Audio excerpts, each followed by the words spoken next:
அயோத்தி விமான சேவை தொடக்க நிகழ்ச்சியில் அனுமன் போல வேடமணிந்தவர் பங்கேற்றது தொடர்பாக திரைப்பட இயக்குனர் நடிகர் சேரன் தனது எக்ஸ் பக்கத்தில் பதிவிட்டிருந்தது சர்ச்சையாக வெடித்துள்ளது.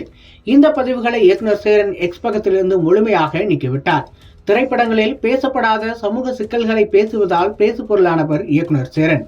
பின்னர் தாமே நடிகராகவும் அவதாரம் எடுத்தார். இயக்குனர் சேரன் நவீன தொழில்நுட்பத்தை திரைத்துறையில் சேர்ப்பதற்கு இன்றைய OTT தளத்துக்கு முன்னோட்டமான நகர்வுகளையும் மேற்கொண்டவர்.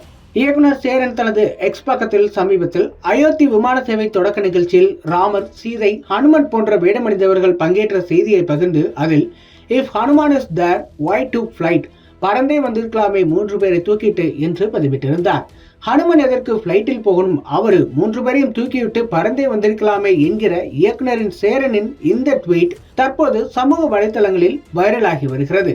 இயக்குனர் சேரனின் இந்த கருத்துக்கு எதிராக பலரும் கடுமையான சொற்களால் விமர்சிக்க ஆரம்பித்துள்ளனர்.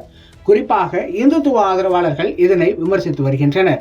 இதனைத் தொடர்ந்து hey it's a fun man, don't track series, ஜாலியா பாருங்க, இதை ஜாலியா பாருங்க, சீரியஸா எடுத்துக்காதுங்க, வேடிக்கை தான் இது என்றும் சேரன் பதிலளித்திருந்தார். தற்போது 2 ட்வீட்டுகளுமே எக்ஸ் பக்கத்தில் பார்க்க முடியவில்லை. ஆனால் இயக்குனரின் ஹோம் பேஜில் இவை இடம்பெற்றிருந்தன. தற்போது சர்ச்சைக்குரிய அனைத்தும் இயக்குனர் சேரனின் எக்ஸ் தள பக்கத்தில் இருந்து முழுமையாக நீக்கப்பட்டு விட்டது.